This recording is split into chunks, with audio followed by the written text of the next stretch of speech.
imbabazi kubw'akantu kauri kabaye kapanzwe bikaza kugenda ukundi, feedback uyu munsi zikaba ziri kugaragara nyine zigaragaraza nabi uwo muntu. Yego. Biriya byari nk'imikino zari prank. Zari prank. Ya ibihe byiza kuri mwebwe mwese mukomeje kubana nanjye kuri Igabe TV, mwebwe mwese mukomeje gukurikira ikiganiro gica kuri Igabe TV. Reka mbere na mbere mbanze nshimire buri wese wakoze subscribe, umuntu wese uzi ko subscribe iri muri izo subscribe ziraho hasi. Thank you very much.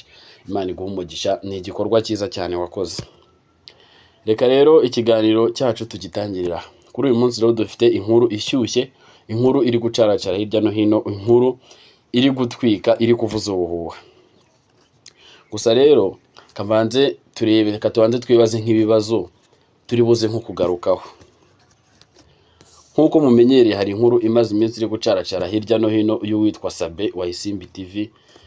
Mwese abakurikira showbiz ndabizi neza ko ibyo bintu mwabyumviseho kubijyanye ngo n'uburyo ngo yagiye ngo kwirwanaho ngo hakavamo ngo kuvunika. Ibyo byose murabizi, abakurikira showbiz, abakoze subscribe murabizi, twabivuzeho. Uyu munsi rero nkaba nshaka kubabaza ikibazo. Kamanze mbabaze nk'ubu nk'urugero, uramutse usanze nk'iyo nkuru ya Sabe yavuzwe yari nka pranka, waba wumva bimeze bite?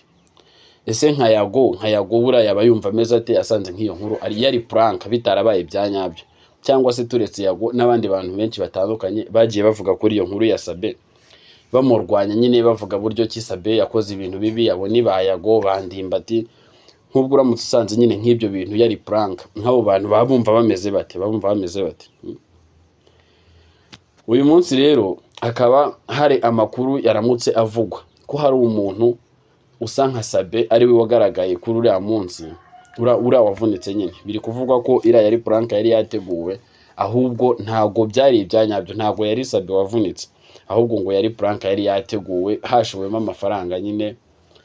Ese kubaganiriza ariko bari bateguye n'amakamu yo kuza gukoresha iyo prank. Yego.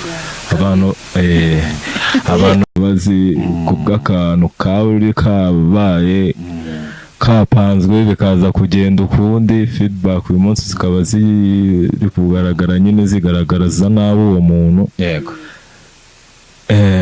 Biriya byari nk'imikino zari prank. Zari prank. Yari prank imeze gute? Yari prank yateguwe n'umwe mu bajo twina. turabyemeranywaho iyi ni prank cyangwa ubwo ni yindi prank bazanye, cyangwa ni uburyo bwo kwidefanda kugira ngo Sabe bamukure mu kimwaro? Guys, ibintu bya showbiz bimaze kuyoberana, ibintu bya showbiz bimaze gufata indi ntera. Gusa nyine nizere ko wakoze subscribe kuri Igabe TV, niho byose bibera, niho tumenyera amakuru kugiye ibintu bigiye bitandukanye. Nise guys, n'ibitekerezo byanyu biba bikenewe, ikitagenda neza ushobora kuvuga tugakosora. Igitekerezo cy'inkuru nshyashya wowe uzi nayo watubwira tukayigeza no ku bandi. Guys, ibintu byose biba bimeze sawa hano turakora.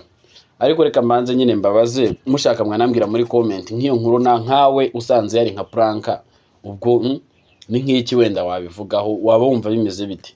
Cyangwa nk'urugero urumva nka ba Yago cyangwa abandi bantu bagiye bamuvuga nabi basanze nk'iyo nkuru yari prank, ese ubundi uwo muntu usa nka Sabe arahari?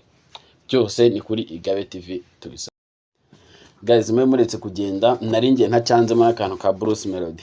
Akantu ka Bruce Melody, iyi foto mwese nizere ko muyizi, hari aho muyizi. Bruce Melody uko ni ukwanduranya niki? Ubu biba byaducanze, ni ya bato tuba tuvuga showbiz rwose ibintu bikomeje kugorana.